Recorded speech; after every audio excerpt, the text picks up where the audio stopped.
producción de la cultura material en la Edad Media. Ahora vamos a ingresar entonces a la producción de la cultura material de, otras características, que es el Renacimiento. Vamos a ver que históricamente o tradicionalmente se hacía como un corte muy profundo entre lo que acontecía en la Edad Media y lo que era el Renacimiento. Tradicionalmente se consideraba al Renacimiento como una explosión que prácticamente no se podía explicar de dónde se había producido, y que era un corte tajante a lo que se estaba haciendo anteriormente. O se creía que se venía de una Edad Media oscura, y que de pronto se producía un grupo de acontecimientos, fenómenos sociales, políticos, económicos, etcétera, que desembocaban en esa luz, que era el Renacimiento. Bueno, esa posición en realidad es una mirada bastante antigua, finalizó hacia la mitad del siglo pasado, hacia la década del 50 y 60, y hoy hay una mirada totalmente distinta. En realidad, todos los personajes que vamos a ir conociendo que actuaron en el Renacimiento expresan una continuidad y hay una transformación paulatina de lo que ya conocíamos de la Edad Media. Entonces, no eh, formamos parte del grupo que establece como un corte, sino todo lo contrario. Consideramos que hay una continuidad entre los procesos que vimos viendo en el Renacimiento y en la Edad Media, y lo que va a acontecer en el Renacimiento.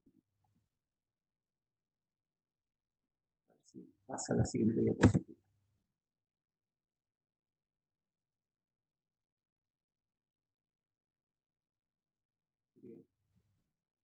Entonces hablamos que nos íbamos a ubicar en el Renacimiento en Italia. Acontece alrededor del siglo XV, pensemos en la línea de tiempo esa que fueron construyendo, y vemos que vamos a abarcar este periodo de tiempo y ubicado en la península itálica. ¿Por qué la península itálica? Porque es donde se inicia o se manifiesta más claramente este proceso y luego se expande al resto de Europa. Y el renacimiento, ¿qué significa eso de renacimiento? ¿Qué es lo que renace? Precisamente renace la cultura clásica. ¿eh? Esta cultura clásica tiene ciertas características y vamos a ir viendo qué es. Nos vamos a centrar en la clase de hoy en tratar de comprender a qué denominamos cultura clásica.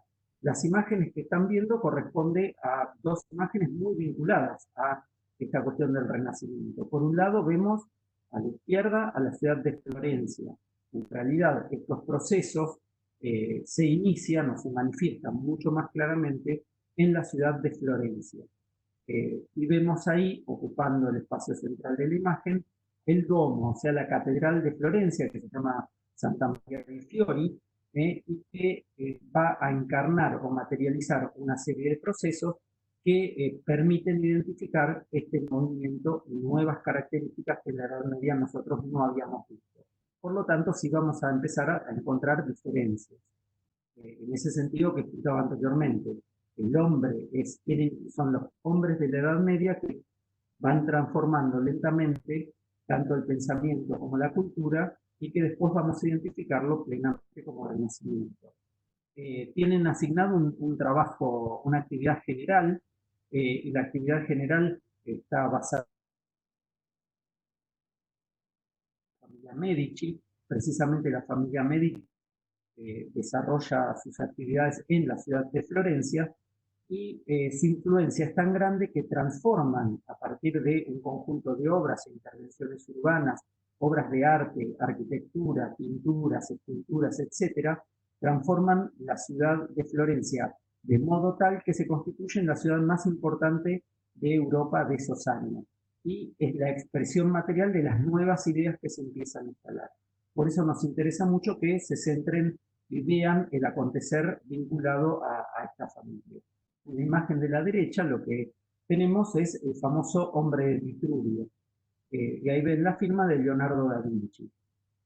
Ahí aparecen dos nombres vinculados al Renacimiento, luego vamos a desarrollar un poco más a qué se refiere, pero el hombre de Vitruvio Vitruvio es un arquitecto que desarrolló su actividad en el siglo I después de Cristo, de nuestra era, durante el imperio de Augusto, en el imperio romano, y era un arquitecto que, si bien no fue notable por la producción de obras, tuvo la capacidad de escribir 10 libros en los cuales constituyeron como un verdadero manual de la arquitectura romana. Esos libros tuvieron un problema porque no tenían la parte gráfica, solamente estaban los textos. La parte gráfica se extravió a lo largo de la historia y solo llegaron los 10 libros a nuestros días. Pero lo más interesante es que llegaron esos 10 libros a manos de los arquitectos del Renacimiento, que son los que les interesaba volver a esta cultura clásica, redescubrir esta cultura clásica y tratar de hacerla renacer. De ahí la palabra renacimiento. Y esta cultura que les decía es la cultura que proviene tanto de Grecia como de Roma. Eh, el hombre de Vitruvio, entonces, hecho por Leonardo da Vinci, lo que está encarnando son esos ideales que aspiraban el hombre del Renacimiento al volver a despertar esa cultura clásica que había estado como adormilada durante ciertos periodos. Pero bueno, que cuando usé un montón de veces la palabra clásica y llegó el momento de empezar a definir un poco qué es lo clásico, qué entendemos por clásico. A ver si pasa la imagen.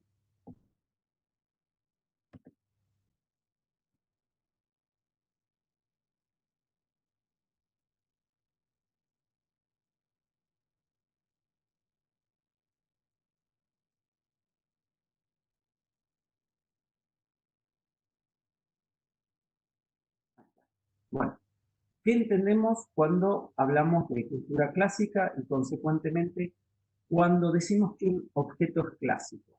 Bueno, eso es un tema bastante complejo y vamos a ir haciendo distintas aproximaciones. Consideramos que para que puedan abordar este tema del Renacimiento es fundamental que primero se entienda a qué nos referimos cuando hablamos de clásico. Entonces, bueno, vamos a hacer una primera aproximación, un primer acercamiento a objetos que son clásicos sería considerar que tienen una suerte de vestidura, ¿no? Una especie de uniforme clásico, un revestimiento que lo hace identificar como objetos que pertenecen a esa cultura clásica.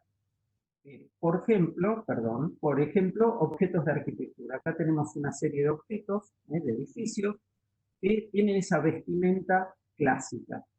¿Cómo lo distinguimos? Y acá tenemos, la mayoría de edificios, son todos edificios de Argentina. Tenemos el Congreso Nacional, el Palacio San José en Entre Ríos, que fue la residencia de Urquiza. Este que está acá abajo a la derecha es la legislatura de la provincia de Buenos Aires. Y esto que tenemos a la izquierda es el ingreso, pero visto de adentro, del cementerio de la Loma de Mar del Plata. Todos tienen la característica de tener esa vestimenta, entre comillas, ese uniforme clásico. ¿Cómo nos damos cuenta? Porque tienen un conjunto de signos, de elementos, que lo identifican como tal. Como por ejemplo, columnas. Acá distinguimos toda una serie de columnas de distintas características. Fíjense que a priori vamos viendo que son todas distintas, ¿no? Acá unas que no están muy definidas en el Palacio San José, unas que tienen como unas hojas acá, que serían las columnas de un estilo que se va a conocer o se conoce como corintio, luego lo vamos a desarrollar. Estas de la legislatura de la provincia de Buenos Aires tienen como unos cuernos, ¿no? Unas volutas, un orden jónico, y estas del cementerio de la Loma, un toscano, un orden toscano, que es el más simple de todos. Y no solo lo identificamos a esta vestimenta con las columnas, también lo podemos identificar a través de este triángulo que tiene la entrada tanto del Congreso como el de la legislatura de la provincia de Buenos Aires, con un gran frontón, o ciertos elementos horizontales que constituyen entablamento, o frisos, y otro conjunto de signos, todos nos referimos a signos como si esto fuera un lenguaje, ¿no? Como si fueran signos escritos, todo un conjunto de signos que van a construir un lenguaje que es clásico y que constituye esa llamada vestidura clásica. Por eso esa primera definición, ¿no? Lo clásico lo podemos reconocer por su vestidura. Hemos visto esto en un conjunto de edificios y no es casual que dos de ellos corresponden a organismos legislativos, la legislatura de la provincia de Buenos Aires y el Congreso Nacional, porque van a ver que asociado a ese lenguaje clásico también hay ideas. La idea de la democracia está asociada al lenguaje clásico porque hunde sus raíces en la tradición griega. Este lenguaje clásico proviene tanto de Grecia como de Roma posteriormente. Lo podemos encontrar también en muebles. Este mueble sería clásico porque tiene esa vestidura clásica. Fíjense que reconocemos las mismas columnas, ¿no? Muy similares que veíamos en los edificios. Hay una traslación del lenguaje de la arquitectura al mueble.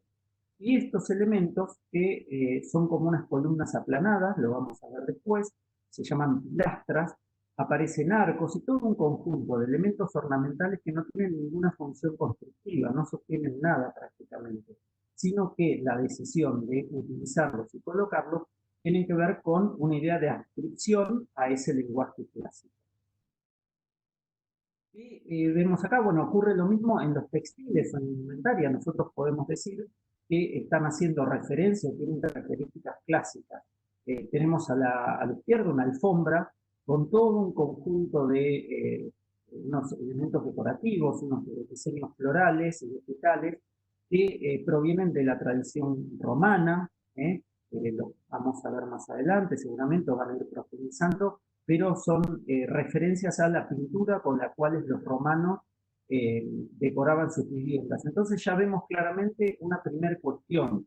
Cuando hablamos de lo clásico, está referenciando a la arquitectura o a la forma de decoración, a la escultura, a la pintura de los romanos, fundamentalmente. Y también por traslación a los griegos. Recuerden que los romanos que desarrollan su actividad o su cultura, digamos, tiene su esplendor entre el siglo II a.C. y el siglo III después de Cristo, más o menos, toma gran parte de sus características de los antiguos griegos y los resignifican y los reelaboran. Más adelante lo vamos a desarrollar. Entonces, fíjense cómo esta alfombra toma esos elementos, o esta indumentaria, que es de una colección de Dolce & Gabbana, donde la mujer es prácticamente una estatua, una columna, y en el textil, con que está elaborado el vestido, hace referencia a una escultura clásica. O estos otros que también hacen claramente referencia a lo clásico. Fíjense cómo es esa vestirme a lo clásico, acá es literal, cómo el textil incorpora un conjunto de elementos, los adornos que tienen en la cabeza y la forma, la elaboración de la prenda también. Hay toda una referencia a esa antigüedad. Entonces, lo podemos distinguir en todas las escalas del diseño que hacen referencia a esa antigüedad que nombraba. Entonces tuvimos una primera aproximación para distinguir los elementos clásicos o una producción de objetos clásicos, sean de arquitectura, sea indumentaria o sea mobiliario, van a tener una suerte de uniforme clásico caracterizado por los signos clásicos. Columnas, cornisas, entablamentos, esculturas clásicas, pintura que hace referencia a Roma, etc. Pero con eso no basta. Entonces ahí pensemos en una segunda aproximación. Que esa aproximación es mediante la armonía o las proporciones. Es una armonía que existe en el diseño del objeto donde la relación entre las partes y el todo es tal que permite un equilibrio. La palabra proporción, si ustedes la desarman, en realidad quiere decir por partes. Proporción es por partes. ¿Y qué quiere decir? Que las partes de un objeto son armónicas con el todo. ¿Cómo son armónicas? A través de la geometría y la matemática. Por ejemplo, una parte componente es la mitad de la altura. o una parte componente está relacionado por una regla mucho más compleja, como puede ser una raíz, etc. Hay una relación proporcional. Entonces, en el diseño clásico vamos a encontrar esa armonía, esas proporciones. El más conocido o el más utilizado es este elemento, que es el rectángulo áureo, o es muy utilizado. ¿Qué es un rectángulo áureo? Bueno, un rectángulo áureo es una forma de proporción posible. Ya lo habíamos presentado o lo habían visto en las catedrales góticas. Algunas catedrales góticas tienen proporciones áureas. Fíjense que este tema de la proporción no es exclusivo de lo clásico, lo podemos distinguir en otras producciones anteriores. Por eso es un ingrediente más, es necesario, pero no es suficiente. Entonces vuelvo, ¿qué es un rectángulo áureo? Una proporción áurea. Un rectángulo áureo, como ven acá, es un rectángulo que está constituido por un cuadrado. En la mediana de ese cuadrado, yo lo divido en dos, trazo esta diagonal y luego rebato ese segmento. Y me queda determinado un rectángulo. La relación proporcional entre el lado mayor y el lado menor es lo que se conoce como proporción áurea y es un número, 1,618 da, y es un número que se conoce como número de oro. Entonces, cuando el lado mayor es 1,618 veces el lado menor, decimos que son armónicos.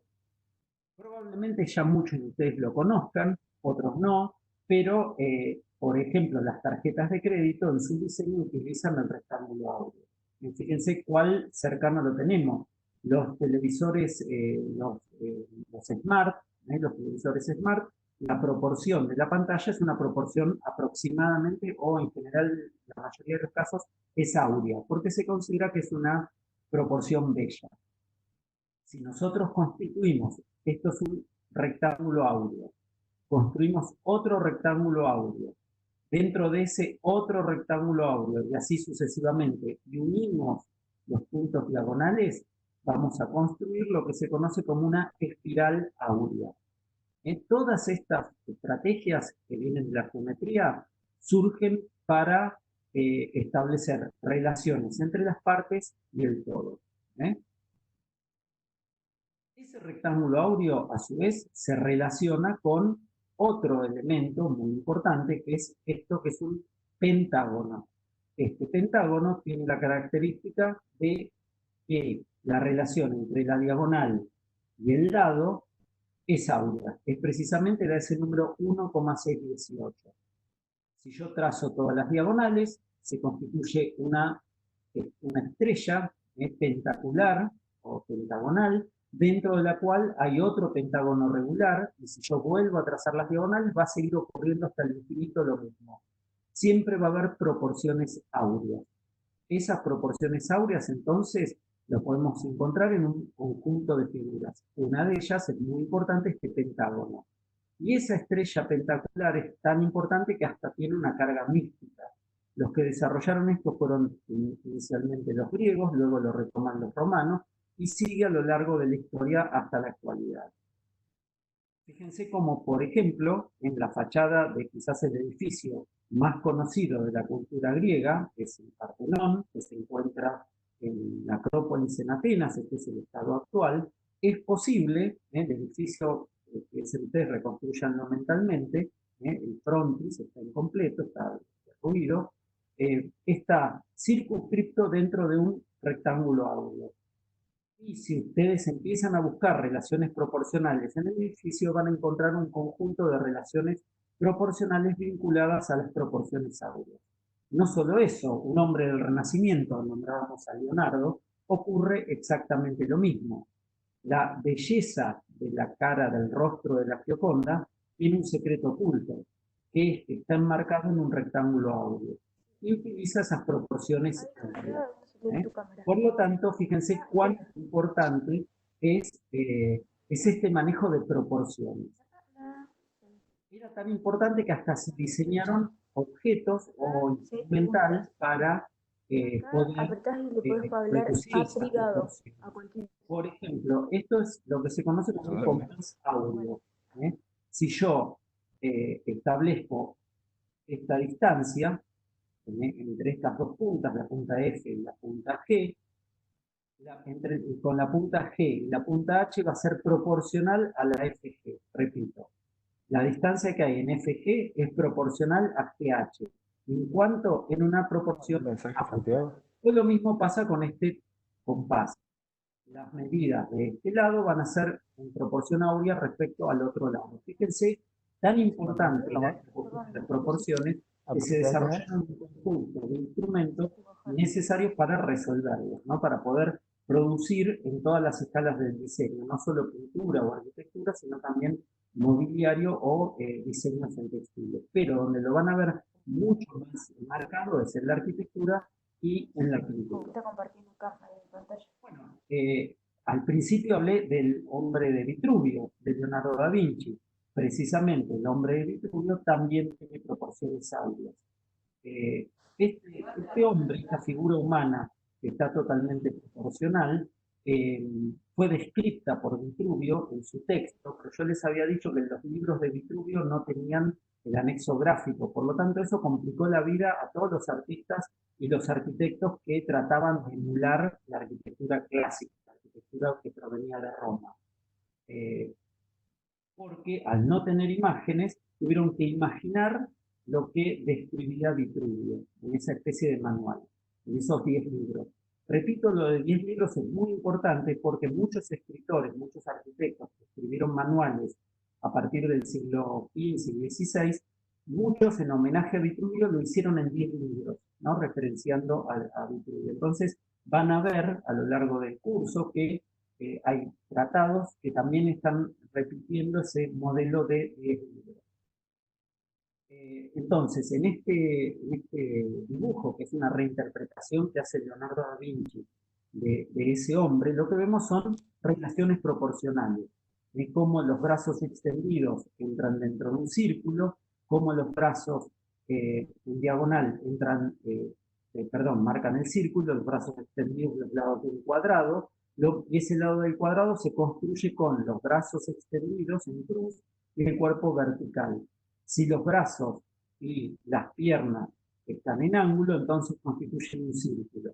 Y entre el lado del cuadrado y el radio del círculo, cuyo centro es el ombligo del hombre, hay una proporción áurea también. Entonces empieza a descubrir todas esas proporciones en el hombre, en el cuerpo del hombre. Y eso es muy importante porque nosotros veníamos de una época, en la Edad Media, donde el hombre, tanto fíjense en la Edad Media que estudiamos, de los cristianos como de los musulmanes, el hombre tenía un lugar marginal. Lo importante y lo central era la religión y Dios. Para el hombre de la Edad Media, nuestro estar en la tierra, nuestro pasaje en la tierra era circunstancial y lo importante iba a ser la vida trascendente después de la muerte.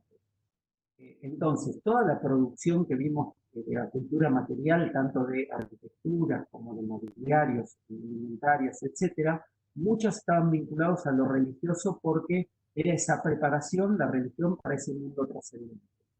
El hecho de que hoy Leonardo da Vinci y un conjunto de artistas miren al hombre y se centren en las proporciones del hombre y lo tomen como patrón, está hablando de un movimiento. Se pasa de lo teocéntrico, donde Dios es el centro, a una cultura donde el hombre es el centro, antropocéntrica, una cultura antropocéntrica. Por eso podemos hablar que el Renacimiento es antropocéntrico. ¿Por qué? Porque el centro del interés es el hombre. Y lo manifestamos así. Estudiar un cuerpo humano y ver cómo esas proporciones que hablan de belleza y de perfección tratamos de manifestarlas o ver cómo se manifiestan en el cuerpo del hombre, es ubicar al hombre en el centro de la escena. Eso es muy importante y es una de las cuestiones que van a descubrir en el Renacimiento, ¿no? Cómo el hombre empieza a ser el centro de la escena, ya no va a ser Dios, y es una cultura antropocéntrica. Obviamente que si hablamos de proporciones, de relaciones entre las partes y el todo, aparece también una forma de representar que tiene que ver con esas proporciones y con esa geometría que es la perspectiva. y vamos a descubrir que los artistas del Renacimiento, los arquitectos, los productores de objetos materiales del Renacimiento se van a servir de una forma de representar el mundo en 3 dimensiones que está fuertemente regulada por la geometría y que es la perspectiva. Esa perspectiva que nosotros aún hoy lo utilizamos. Y fue el imperio de la perspectiva, la representación del mundo a través de la perspectiva fue muy fuerte y ocupó el mundo del arte hasta iniciado el siglo XX, 500 años o más, hasta que personas como por ejemplo Pablo Picasso discuten la representación a través de perspectiva y lo hacen a través de otras formas como por ejemplo el cubismo. Esta perspectiva, fíjense, al extremo del cuidado y una mirada casi obsesiva. Lo que estamos viendo se lo atribuyen a Paolo Uccello, un matemático y pintor. Fíjense qué raro, ¿no? Matemático y pintor, se unen las dos disciplinas, porque la pintura se entendía como una ciencia, se entiende como una ciencia, donde lo que rige son esas proporciones y voy a construir científicamente la imagen del mundo. Voy a comprenderlo y construirlo. Entonces ven a la derecha un cáliz, una copa construida en perspectiva. Acá abajo es un objeto que se llama un masoctio, que es una especie de aro poligonal, y la figura que tienen acá arriba a la izquierda es una foto de un mosaico que se encuentra en la Catedral de Venecia, en la Catedral de San Marco. ¿Y qué está representando? Fíjense la complejidad de la figura. En el centro hay un dodecaedro regular. Es una figura con 12 caras, un cuerpo con 12 caras. Cada una de sus caras es un pentágono regular, el pentágono como un signo importante vinculado a esta proporción áurea. Y además, para complicarlo un poco más, ese pentágono a su vez es la base de una pirámide pentagonal. Eso constituye este cuerpo muy complejo que a su vez está rodeado de una serie de aros, también poligonales que están entrelazados por un cuerpo que los va cosiendo. Y a su vez, esto no solo es la complejidad de la elaboración del dibujo, que se hizo rigurosamente aplicando la geometría, sino que después es trasladado a otro material como son los mármoles de colores, mármol policromado. Y con eso se hace una pieza del solado de la catedral. Es una verdadera joyita que nos está hablando un poco de esta época. Bueno, y acá tenemos otra joyita, que es un Aston Martin, un coche clásico en el sentido de muy valorado por los coleccionistas, y en él podemos distinguir o encontrar cómo el diseñador de este coche utilizó las proporciones áureas. Fíjense todos estos segmentos, si yo hago el cociente entre este segmento más largo y el más corto, voy a encontrar una proporción áurea y va a tener una proyección dentro del diseño del coche. Eso me está hablando de lo siguiente. ¿Yo puedo decir que este coche es un objeto clásico? No, no puedo decir que es un objeto clásico. Puedo decirlo que es clásico en el lenguaje coloquial, ¿no? Es un coche, un vehículo clásico. Pero nunca podría decir que es un objeto que tiene características de diseño clásico, a pesar de que está totalmente proporcionado y utiliza las mismas proporciones que utilizan los diseñadores clásicos, por ejemplo, los diseñadores del Renacimiento. Entonces, ahí vemos que la segunda cuestión que decíamos, las relaciones proporcionales, tampoco son una condición suficiente. Es necesaria, pero no suficiente para encontrarnos ante una producción, un diseño clásico. Entonces, ¿cómo podemos definir qué es un objeto clásico? Bueno, podemos hablar de diseño clásico cuando existen proporciones, pero por lo menos tiene que haber mínimas referencias a esos signos clásicos. O sea, tienen que estar aunadas en un objeto las dos cuestiones. Esos signos, esos elementos que veíamos en forma de columnas, entablamentos, cornisas, etcétera, etcétera, que el conocedor puede reconocer, sumado a las proporciones, a un uso de la geometría que permite conocer la relación que existe entre las partes y el todo. Esos signos clásicos los habíamos ya anticipado y los vemos relacionados a los conocidos 5 órdenes de la arquitectura. Estos 5 órdenes de la arquitectura, fíjense que no son 4, son 6, estamos hablando de 5, porque estamos hablando de un conjunto de elementos que se definieron en un momento y luego se repiten a lo largo de la historia. Eh, Vamos a rastrear estos 5 órdenes, lo podemos iniciar nos iríamos a Grecia, eh, vamos a encontrar estos órdenes en la arquitectura griega, luego vamos a ver que Vitruvio, el arquitecto romano, los nombra, dice que hay, en realidad él nombra a 4 órdenes y después dice que hay un quinto. Después vamos a ver al arquitecto Alberti, ya un hombre del Renacimiento, que actúa 400 años después, como 1000 años después de Vitruvio, y va a definir un poco esos órdenes, y el que los termina de definir es Serlio, unos pocos años después, unos 50, 60 años después que Alberti, para el año más o menos 1500, 1400, 1500, Serlio, que también escribe un manual, va a presentar esos 5 órdenes.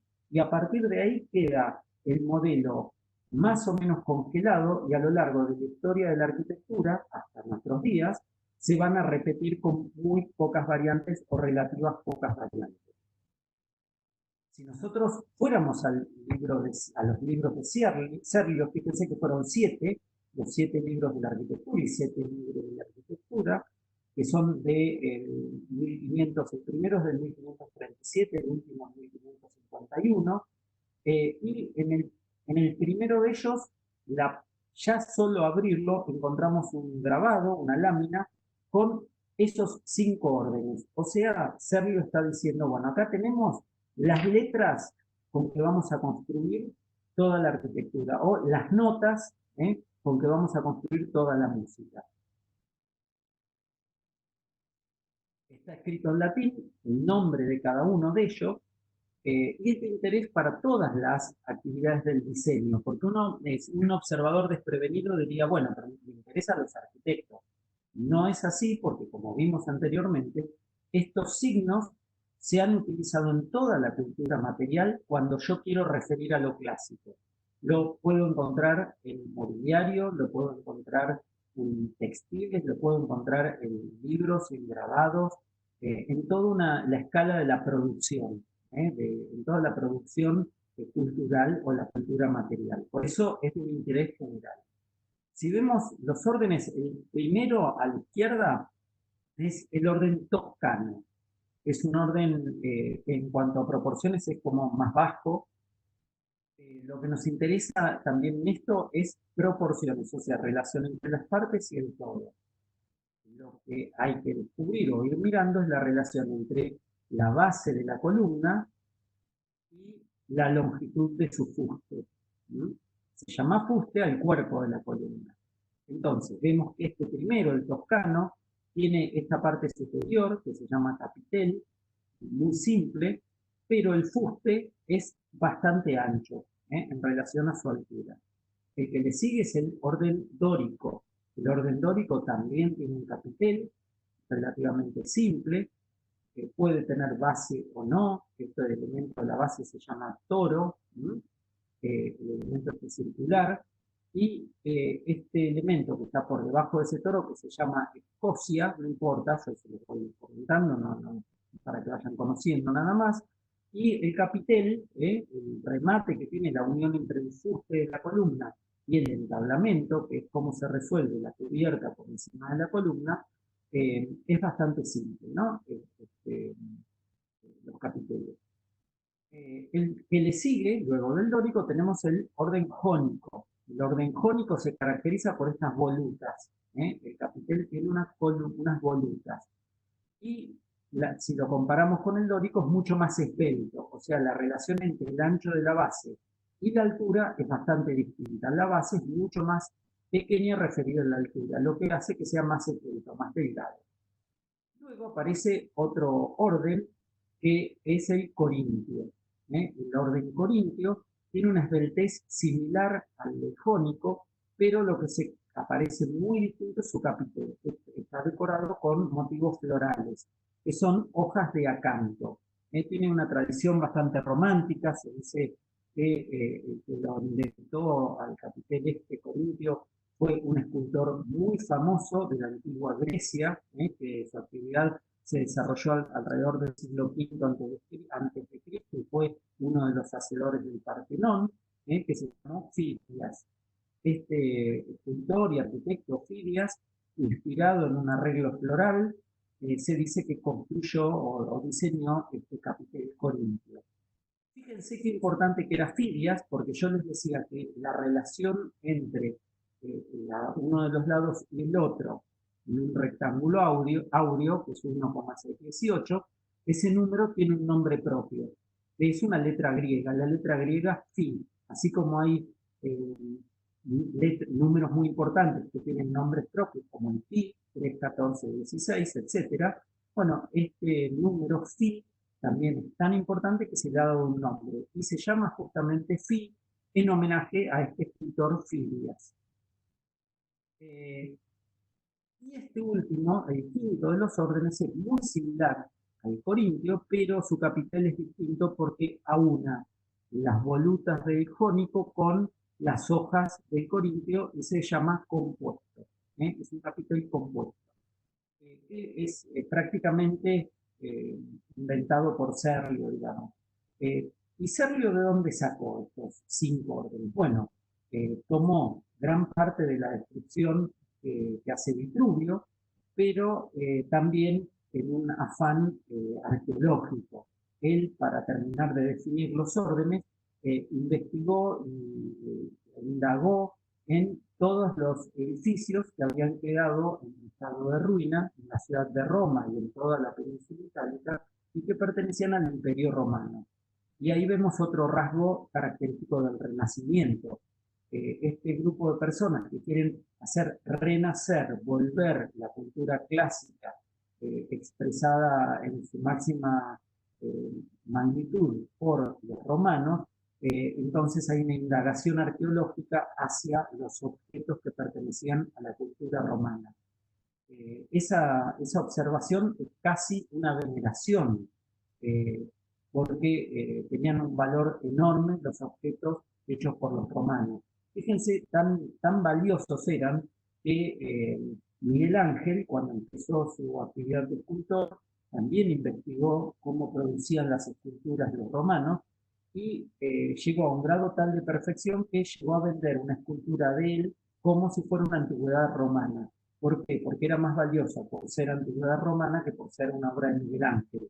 Hoy se invirtió, está totalmente invertida la ecuación, es muy valiosa por ser de Miguel Ángel, y no tanto si hubiera sido una escultura romana. Pero a ese extremo era la veneración de la producción de los romanos. Yo les decía, bueno, estos órdenes provienen de la antigüedad griega inicialmente, y hablé solo de columnas, pero en realidad es un orden, o sea, un conjunto de elementos que tienen una relación proporcional y esa proporción establece distintas reglas entre las partes y el todo. Entonces, si hiciéramos un viaje imaginario a la antigua Grecia y fuéramos a la Acrópolis, nos vamos a encontrar con estos edificios. Esto es parte de la erección, esto es otro de los edificios que se encuentra perdón, este es la erección y este es otro de los edificios que están los propilios en la zona de acceso a la Acrópolis. Estos propilios están resueltos en un orden dórico, los distinguimos por su capitel muy simple. Arriba de eso, del capitel, hay una cosa, un cuerpo que es sostenido. Y fíjense que podemos hablar que hay 3 elementos fundamentales: una columna, otra columna y un elemento horizontal, un dintel que es sostenido. Por eso a esto se lo conoce como sistema trilítico. O sea que tiene 3 piedras, dos verticales y una horizontal. Cuando ustedes lean alguna vez sistema trilítico, se está refiriendo a eso. Y no está resuelto de cualquier manera. Arriba de una columna, todo este entablamento tiene una forma de resolver que es toda una norma y un lenguaje. Y está constituido por un arquitrabe y arriba tiene un friso. Todo esto de acá arriba se llama friso. En el friso van a encontrar estas 3 líneas verticales que se llaman triglifos y entre ellas un elemento plano que se llama metopa. Entonces hay una sucesión de triglifos y metopas. Vamos a ir descubriéndola en la arquitectura del Renacimiento y la producción de objetos del Renacimiento a lo largo de distintas clases y de distintos ejemplos. Tenemos aquí debajo un ejemplo de arquitectura jónica. Fíjense cómo es distinta la proporción. Yo hablaba de relación entre las partes y el todo. El orden dórico es como más macizo, la separación entre las columnas, el intercolumno es mucho menor, y hay como una mayor cantidad de llenos, más pesada. Mientras que el orden jónico, las columnas son más esbeltas, la separación entre ellas es mayor, y da una sensación de mayor liviandad. Por eso se le atribuyen incluso rasgos que van más allá de la arquitectura. Hay arquitectos del Renacimiento que consideraban que las distintas arquitecturas o los distintos estilos eran apropiados para diferentes resoluciones. Por ejemplo, el orden dórico era más asociado a lo masculino y a la guerra, a lo guerrero. Vamos a ver que, por ejemplo, Palladio, un arquitecto muy importante del periodo posterior, hacia el fin del Renacimiento, que se llama manierismo, cuando diseña una villa para un ex soldado, un soldado, elige el orden dórico, porque considera que es apropiado para un guerrero, por esa cuestión de una mayor robustez. Mientras que el orden jónico se lo asocia generalmente a cuestiones femeninas. Y fíjense en este esquema cómo la separación de eje a eje de columna es bastante distinta.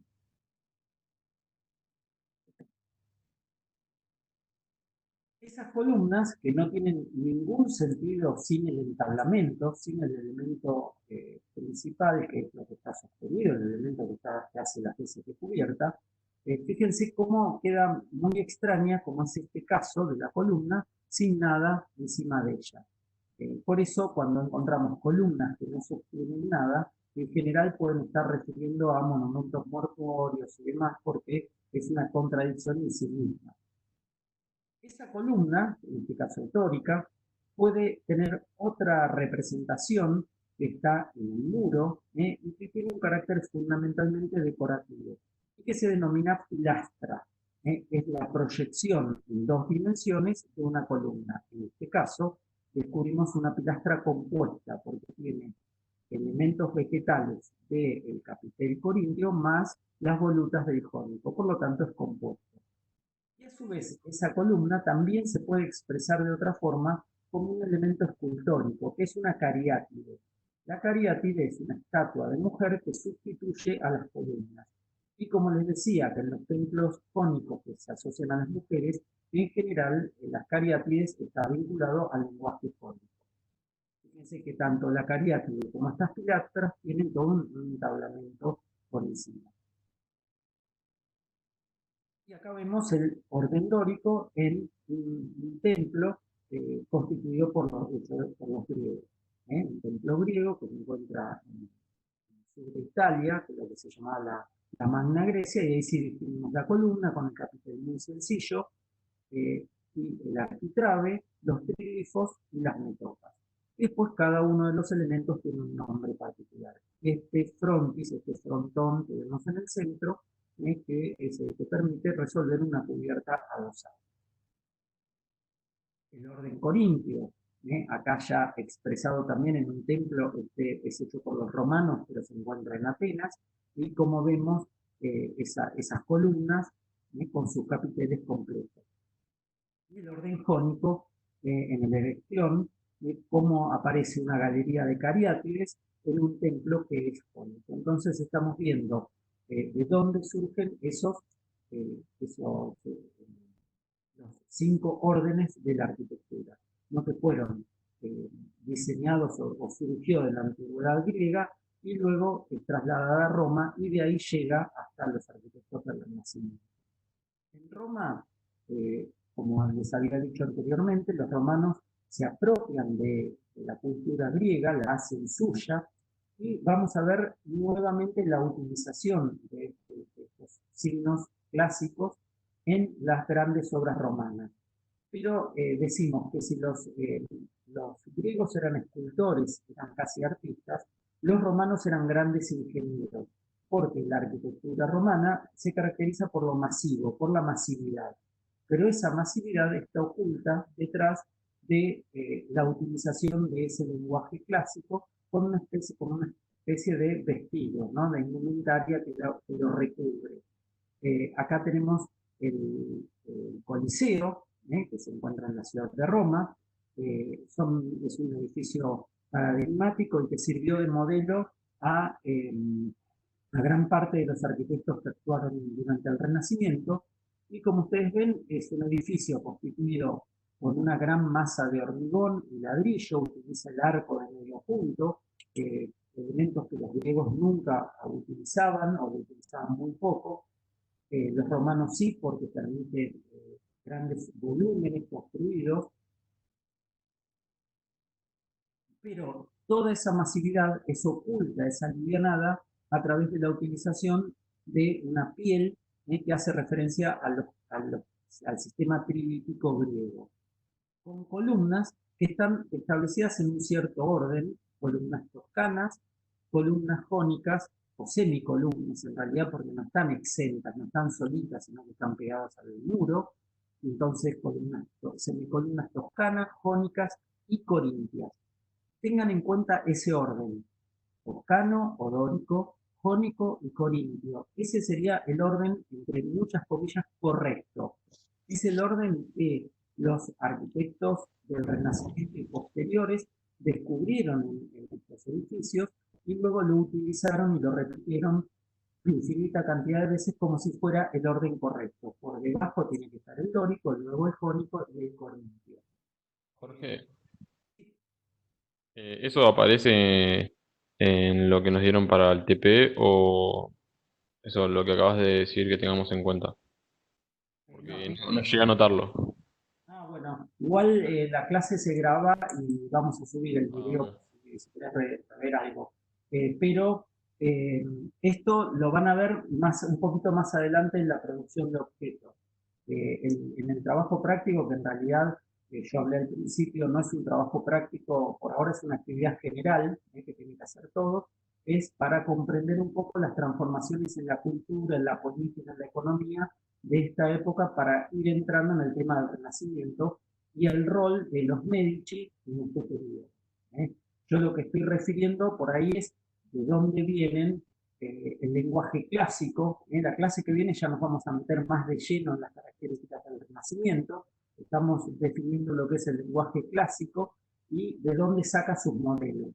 Entonces, el modelo de cómo organizar las columnas, en qué sentido van, primero qué orden, luego cuál otro, se referencia de estos edificios romanos.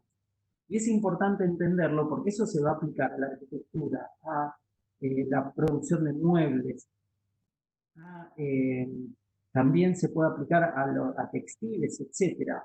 Y si ese es el orden correcto, yo también tengo la licencia de hacerlo al revés, y ponerlo invertido, y ahí estoy emitiendo un mensaje o dando un mensaje al observador o a la persona que utiliza ese objeto. ¿eh? Acá a la derecha vemos otro de los edificios paradigmáticos. Este coliseo, que se encuentra prácticamente en pie, con algunas partes derruidas, pero está en pie, se salvó porque ustedes recordarán que según la tradición cristiana, en él fueron martirizados muchas personas en el origen del cristianismo. mártir para los cristianos es una persona que muere por defender la fe cristiana. Entonces, en el origen, luego los romanos fueron cristianos, pero antes de ese periodo, supuestamente se murieron muchos mártires en el Coliseo, entonces la iglesia romana lo preservó como un símbolo de esa fe, ¿no? Por eso llegó hasta nuestros días, porque gran parte de los edificios de la antigüedad romana posteriormente fueron desmantelados. Acá tenemos el famoso Panteón de Agripa. Este edificio, ténganlo en cuenta, seguramente lo han visto en años anteriores, algunos de ustedes, es muy importante porque constituye una referencia a lo largo de toda la historia de la arquitectura y de la producción de objetos y de arte. ¿Por qué? Porque si la cultura romana se constituye en referente, entonces este panteón, que se encontraba prácticamente intacto, esta es una imagen como se lo puede encontrar hoy, era constituida como un catálogo de cómo resolver ciertas cosas para los romanos. Pero otra vez encontramos un gran volumen masivo hecho de hormigón y de ladrillos, etcétera, y delante un revestimiento que simula o que expresa esa arquitectura trilítica de los griegos, con un frontis de templo griego. Esto sería un equivalente al templo griego, con columnas que aparentemente son corintias y sus grandes justos, ¿no? Me olvidé decir algo del Coliseo. Tenemos las 3 semicolumnas y el final, el ático de este coliseo, termina con unas pilastras compuestas. De aquí Serlio toma la idea del compuesto, ¿eh? Porque unen las flores, perdón, las hojas del acanto con las volutas del jónico y aparece esa especie de fantasía que es el compuesto. Todo eso que Serlio pensó y lo congeló, los romanos no lo habían hecho así y hay mucha variedad en cuanto a las características de las distintas columnas y demás. Una construcción artificial y quedó como congelada en el tiempo y luego fue imitada. Pero es realmente una construcción de Serlio. No es cierto que los griegos o los romanos hayan utilizado esa cuestión de un lenguaje congelado en el tiempo. El interior de este edificio tiene estas características. Es una gran cúpula, es esta, con estos huecos que se llaman casetones, lo van a ir viendo en distintos ejemplos, en pinturas, en distintos objetos artísticos, en textiles, con este tipo de trama. Se reproduce en infinita cantidad de productos, de producciones a partir del Renacimiento, que le da una característica particular y su finalidad es alivianar esa cúpula que sería muy pesada, y el centro de la cúpula, tal cual la ven acá, es un agujero que no está cerrado, es un óculo que permite la entrada de luz y por supuesto que lluvia, ¿no? Es como un espacio interior peculiar. Y luego van a ver que los muros están como calados con ese revestimiento del sistema de columnas y entablamentos, ese sistema trilítico, pero vuelta a utilizar como un revestimiento. Y el tercer ejemplo que les quería mostrar de arquitectura romana, y que tuvo mucha influencia en la arquitectura clásica posterior hasta entrado del siglo XIX, es el Arco de Triunfo. El Arco de Triunfo es un objeto de arquitectura que no tiene ninguna finalidad intrínseca, no tiene un espacio interior que se utilice, y no tiene ninguna función práctica. Es una función puramente simbólica.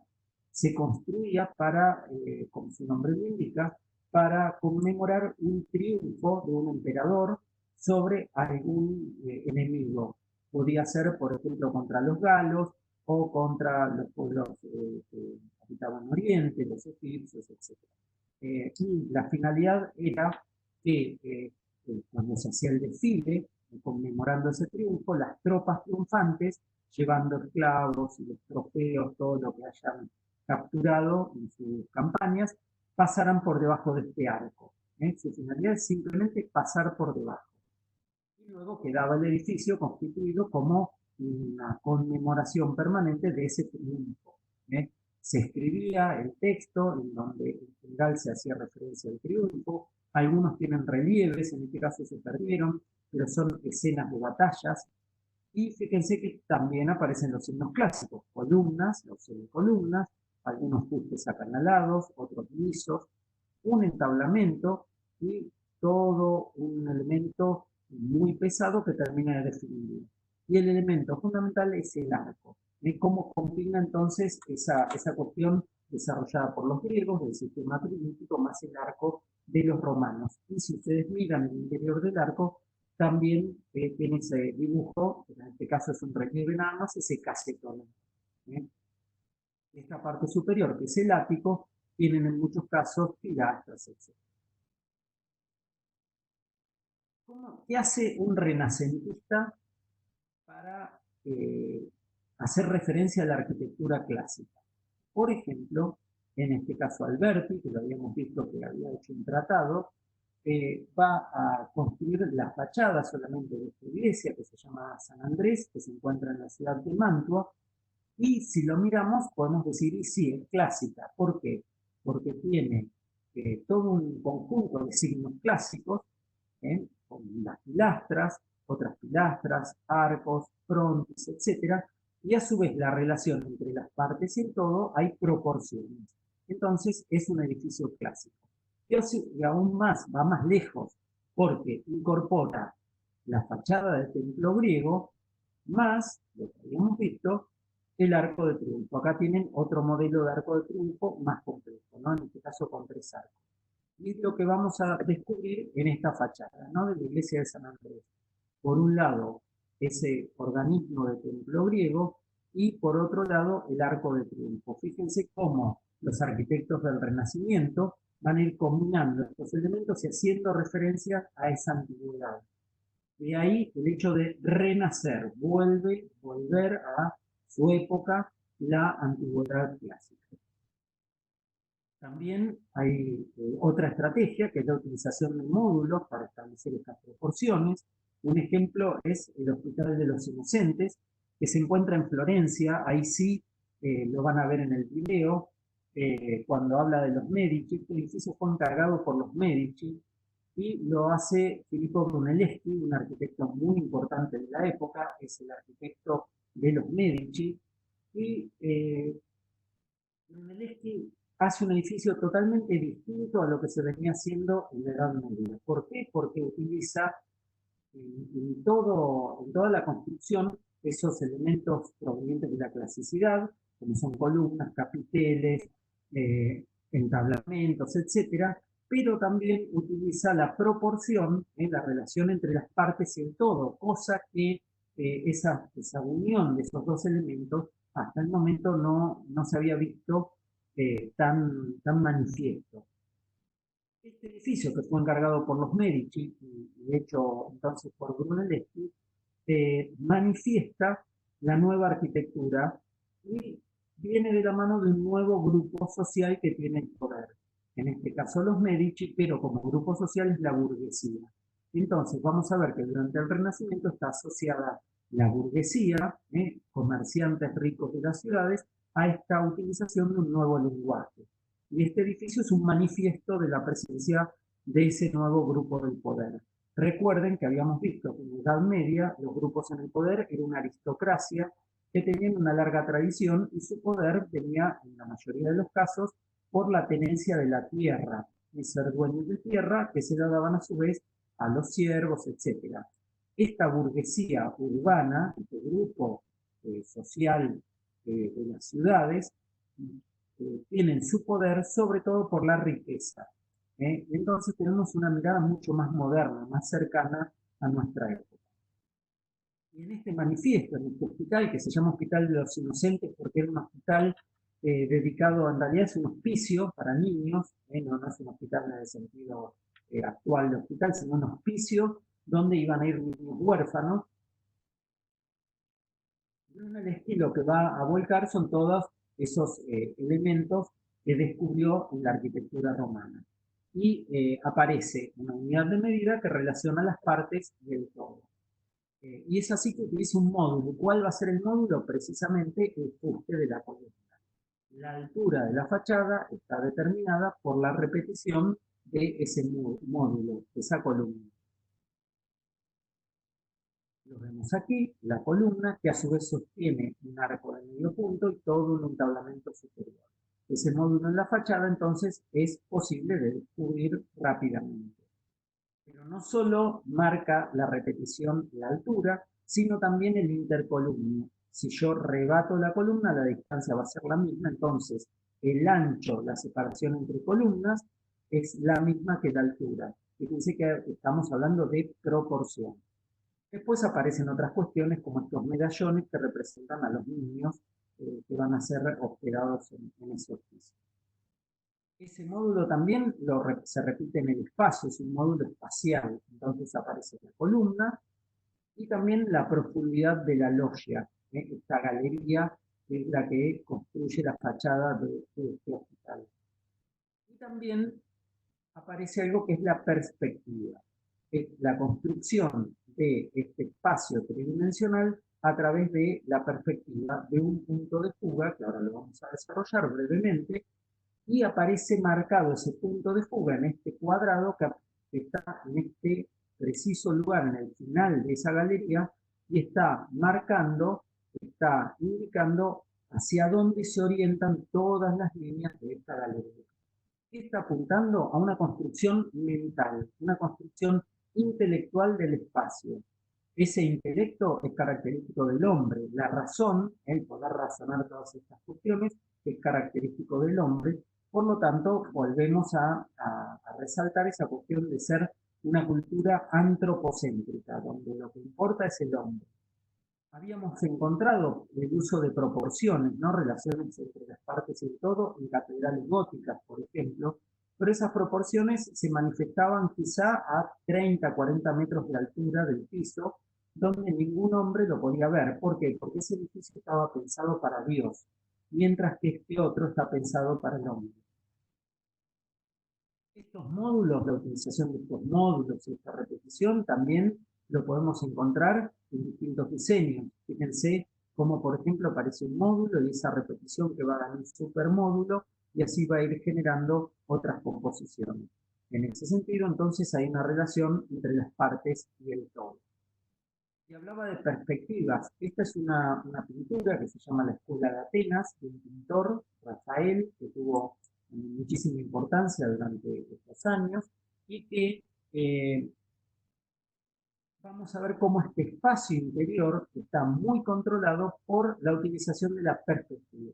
Y es una perspectiva de un punto de fuga, donde en la Escuela de Atenas aparecen Sócrates, Platón y Aristóteles en un espacio central y es donde se centra el punto de fuga y luego todos los personajes y la escena se organizan en relación a ese punto de fuga. Fíjense cómo todas las escalas, entonces, tanto en el arte como en la arquitectura, ocurre lo mismo. Y en pintura se representan también interiores inspirados en esa antigüedad clásica. Fíjense entonces cómo empezamos a descubrir una cierta coherencia en este periodo que nos permite identificarlo con un nombre, Renacimiento. En la perspectiva, entonces, con el uso de la perspectiva se representa la realidad.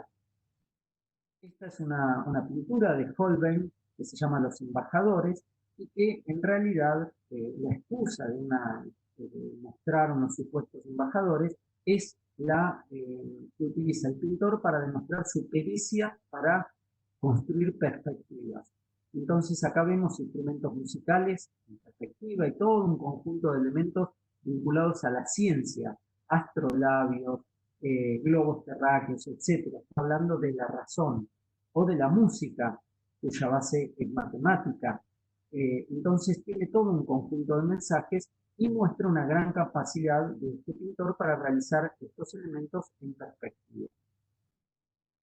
Sin embargo, vemos una mancha aquí adelante que no se distingue bien qué es, pero si uno empieza a mirar en forma lateral, se para en el costado de la pintura que se encuentra en la National Gallery de Londres y observa, va a ver que se constituye en esto, en un cráneo.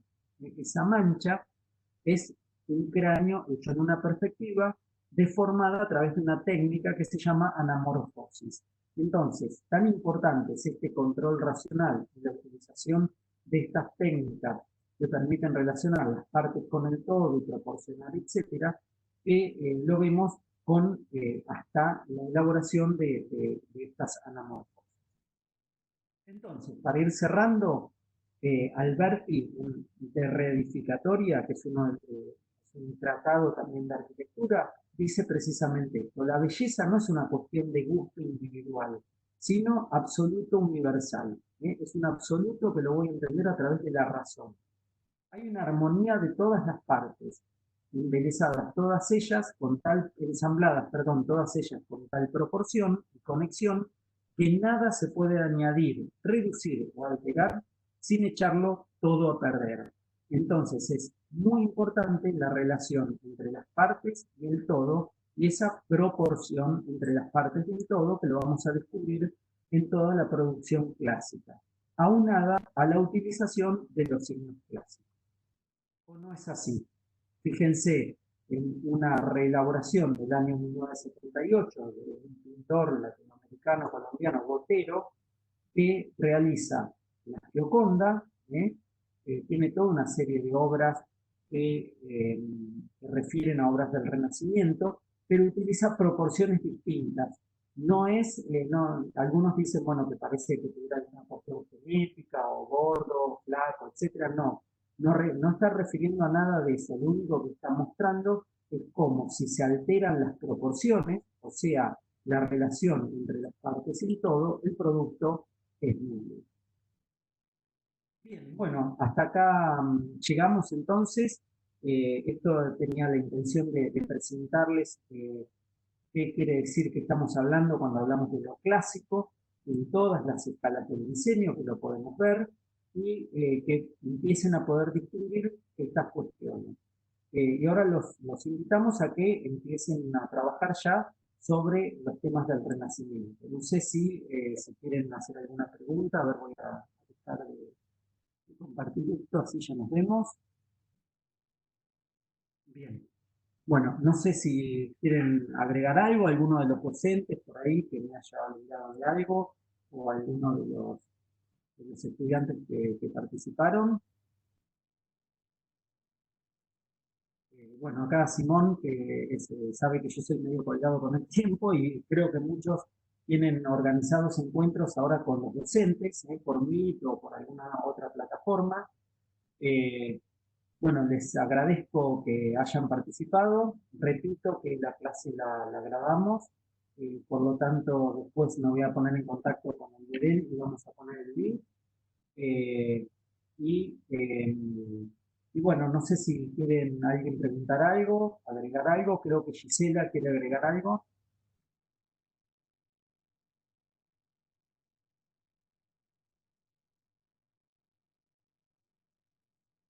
Gisela, ¿estás por ahí? Está muteada, profe. Ahí Tiene está. que activar el micrófono. Sí, activar el micrófono, Gisela. Lo activé. ¿Se escucha? Bueno, sí, ahí te vemos. Perfecto. Nada, un aviso para los alumnos de mi comisión de productos y la comisión de indumentaria y textil, que acabamos de postergar la reunión para las 19:30, porque era ya. Así que ya les va a llegar la actualización de los datos.